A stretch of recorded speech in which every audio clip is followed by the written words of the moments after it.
তো আগের ভিডিওতে বলেইছিলাম লাঞ্চে কী কী নিয়েছি দেখাবো।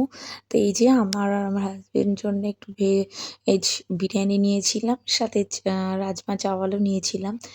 আর হচ্ছে স্যুপ নিয়েছিলাম। তো বাচ্চাদের জন্য একটু স্ন্যাক্স ছিল। তো কোনো রকমে খেয়ে ওরা উঠে গেছে। আসলে জার্নি হচ্ছে খুব একটা খাওয়া যায়নি। আর আমারও ফুডগুলো খুব একটা ভালোও লাগেনি। তো কিছুটা খেয়ে উঠে গেছি। তো রেস্ট নেবো ভাবছিলাম। বাচ্চাদের জন্য আর কি রেস্ট নেবো কতক্ষণ এখানে। তো জোর করে এনে বসিয়েছি যে এখানে একটু দোল দাও যাতে একটু রেস্ট নিতে পারি। আসলে সেই সকালবেলা বেরিয়েছি তো। আর ফ্লাইটের জার্নিটা না খুব একটা আমার ভালো লাগে না। কার কেমন লাগে জানি না। তো এই যে রুমে দেখো প্রত্যেকটা রুমে না এরকম ফ্লাইটের টাইম টেবিলগুলো দেওয়া রয়েছে। আর এখানকার অ্যাম্বিয়েন্সটা দেখো কি সুন্দর। একটা অন্যরকম ফিলস দিচ্ছে। তো এখন যেহেতু ইভিনিং হয়ে গেছে বলেইছিলাম, তো দেখো প্রায় প্রত্যেকটা টেবিলই এখন বুকড। আর ডিনার তো অলরেডি সার্ভ হয়েই গেছে। তো ডিনারে সেরকম কিছু খাইনি। তো একটু কোল্ড ড্রিঙ্কস খাচ্ছিলাম। জাস্ট তখন মনে হচ্ছিল যেন এটা খেলে খুব ভালো লাগছে। একটু ভালো ফিলিংসও হচ্ছে। তো এই আমি আর ছেলে মিলে ভাগ করে খাচ্ছিলাম। তো আমাদের ফ্লাইটের টাইম হয়ে গেছিল। তো আর পাশেই যেহেতু ছিল, তো এই যে ছেলে খেতে চলে এসছে। আর আমরা না সবার লাস্টে গেছি। কারণ পুরো ফ্লাইট ১ম এ তো যেহেতু ফ্যামিলি প্লাস আমাদের সিটগুলো সামনেই ছিল টাইম। তো সেহেতু আমাদের আগেই ডাকে। তারপরে সে অনেকক্ষণ বসে থাকো ভাল লাগে না। এজন্য এবার দেখো সবার লাস্টে। আর এই যে নামতে না খুব সমস্যা, এসকেলেটরটা বন্ধ ছিল। কেন জানি না। আর কতটা হেঁটে যেতে হয়। তো মেয়ে তো রীতিমতো ঘুমিয়েই পড়েছিল ওই দোলনা চেয়ারে। তো ওকে কোলে নিয়ে আমি যাচ্ছি আর বরকে বললাম যে তুমি ব্যাগটা ক্যারি করো। তো এই আর কি।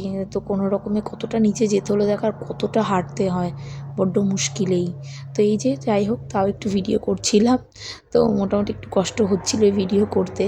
কারণ কি অনেকটা আপ ডাউন করতে হচ্ছে। একবার নিচে নামছো কন্টিনিউ, হেঁটে আবার যাও। তারপরে এই যে এবার অলমোস্ট এয়ারপোর্ট থেকে বেরোলাম, এবার ফ্লাইটে উঠবো। আর এই যে দেখো কষ্ট হচ্ছে, তার কারণ হলো এই যে মেয়েকে কন্টিনিউ কোলে নিয়ে করার মেয়েও একটু আনকমফোর্টেবল ফিল করছিল। তো এই আর কি এইভাবে ভিডিওটা করলাম। তো অবশেষে এসে পৌঁছেছি। পুরো ফ্লাইট বুক, আমরাই সবার শেষে এসেছি। আর রীতিমতো মেয়েকে শুইয়ে দিয়েছি। তো এই কারণে খুব রেগে গেছে। কারণ ফ্লাইটে তো কোলে নিয়ে ঘুম মানে দাঁড়িয়ে ঘুম পাড়াবো, কী করে ঘুমিয়ে রাখবো সেটা সম্ভব না। তো সেইখানে শুইয়ে দিয়েছিলাম বলে কান্নাকাটি করে উঠে গেছে। এবার ঢোকার শেষে তো ওয়েলকাম ড্রিঙ্কস হিসেবে ওরা জুস দেয় যে কোনো। তো দিয়েছিল, ওইটা পেয়ে তাও একটু খুশি হয়ে চুপচাপ খাচ্ছিল। কারণ একটু জুসটা এই সময়টা খেতে দিই। আর লাগেজটা তুলে দেওয়ার আগে কিছু টুকটাক জিনিস দরকার ছিল ইম্পর্ট্যান্ট, ওগুলো একটু নিয়ে নিলাম। কারণ বাচ্চাগুলোকে একটু ফ্রেশ করানোর দরকার থাকে। তো এই আর কি। এবার হাজব্যান্ড ওগুলো সব তুলে দিচ্ছে। তো গল্প করছে এখন। ভাবলাম মেয়েটা একটু ঘুমালে হয়তো একটু শুয়ে রেস্ট করতে পারবো, সেটা আর হলো না। উঠে গেছে। এখন আর ঘুমাবে না বোধহয়। তো এই যে ও এখনও জুস খেয়ে যাচ্ছে। ওরা তো গ্লাসও নিয়ে চলে গেছে। তো যাই হোক এরপর চলে এসছে ওরা ওয়েট টাওয়াল নিয়ে ফ্রেশিংনেসের জন্যে। তো এই যে টাওয়াল নিয়ে নিয়েছি, আমার মেয়ের তো দরকার। আর অবভিয়াসলি ওর যেহেতু সিট, তো ওকেও একটা করে কম্পালসারি থাকেই সব কিছু। তো আর কেউ সবার সাথে দেখছি এখন কে কী করবো এইসব নিয়ে। ছেলেও প্লাস কথা বলছে।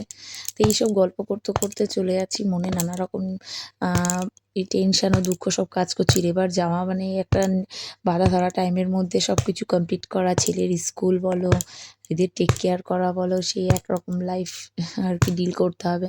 প্লাস এত মজা করে কাটিয়ে এসছি এই কটা দিন, সব কিছু খুব মিস করব।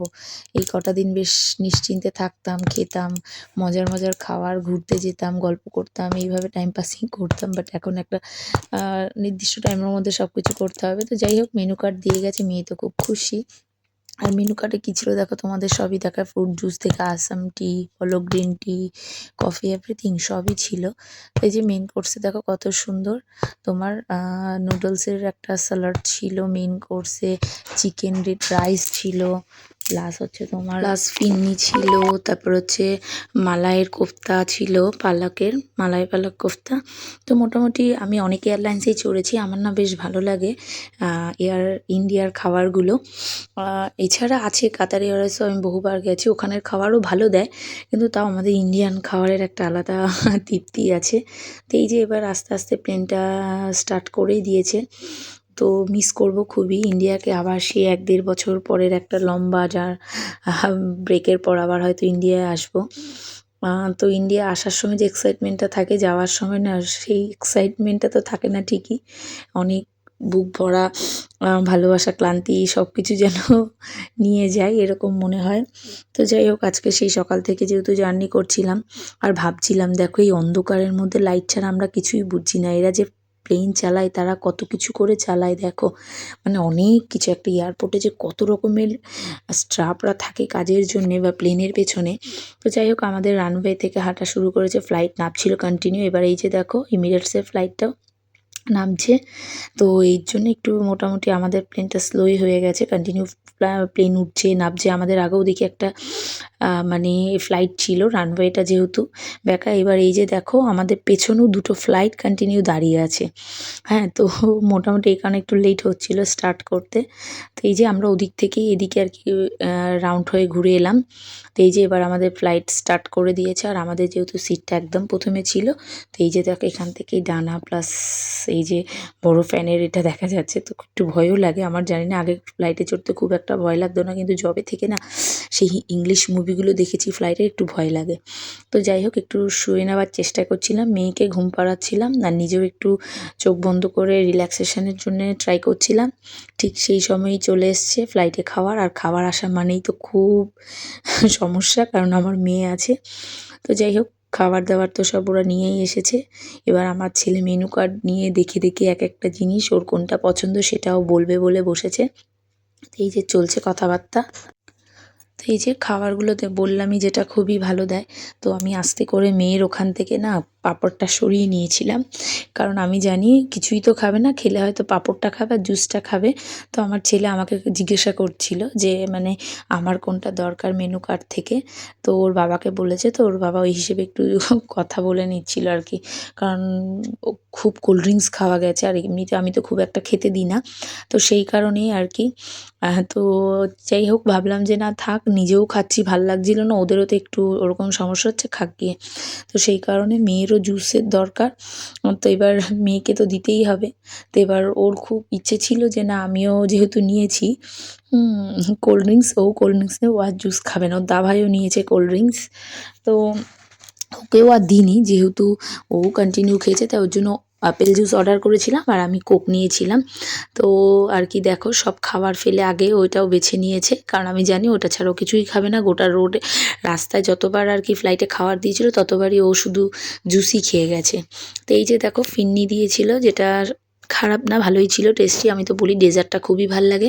আর এই যে চাউমিন স্যালাডটা ছিল আর পাঁপড়টা, তো ভাবলাম আগে একটু পাঁপড়টা খাই, একটু ভালো লাগে যদি, কারণ সেই একরকম খেয়ে দিয়ে আর ভাল লাগছিল না খুব একটা। ওখানেও খাবার খেতে পারিনি, কেমন যেন একটা অস্বস্তি হচ্ছিলো সেই সকাল থেকে কন্টিনিউ। আর এই যে দেখো পালাক এর একটা তরকারি প্লাস হচ্ছে চিকেন ছিল। তো এই যে খাওয়া শুরু করেছে। এবার দেখো আমার মেয়ে আমার জুসটা খাবে বলে বারবার বলছে ওর এইটা দরকার, ও ওই অ্যাপেল জুসটা খাবে না, ও আমাদেরটা খাবে।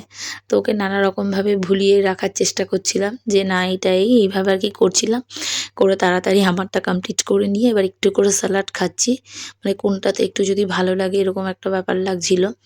আসলে কি এতদিন একটা অন্যরকম মধ্যে ছিলাম, অন্যরকম পরিবেশ বলো, একটা আনন্দ মজা সব কিছুর মধ্যে যেন চট করে আবার সেই একই একটা একঘেয়ে লাইফে চলে যাব।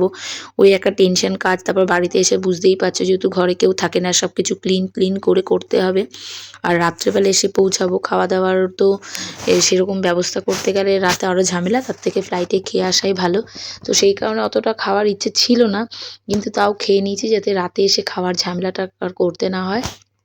তো খাবারগুলো রীতিমতো খুবই ভালো ছিল, সেটা তো বললামই। আর বাচ্চারা তো খায়নি, তো আমি কোনো রকম একটু খেলাম। খেয়ে দিয়ে এবার ফিরনিটা খেয়ে ফেলছি, কারণ ওটা একটু বেশ ভালোই লাগে খেতে। কিন্তু না খাওয়ার সেই আর ইচ্ছেটা নেই, কারণ সেই সকাল থেকে ননস্টপ জার্নি করে যাচ্ছি, তো তেমন একটা অস্বস্তি ফিল হচ্ছে, মনে হচ্ছে কতক্ষণ একটু ফ্রেশ হয়ে হাত পা ছড়িয়ে ছিটিয়ে একটু বসতে পারবো। আর ফ্লাইটের জার্নি তো বললামই, কার কেমন লাগে জানি না, আমার না খুব একটা ভালো লাগে না, বড্ড বোরিং।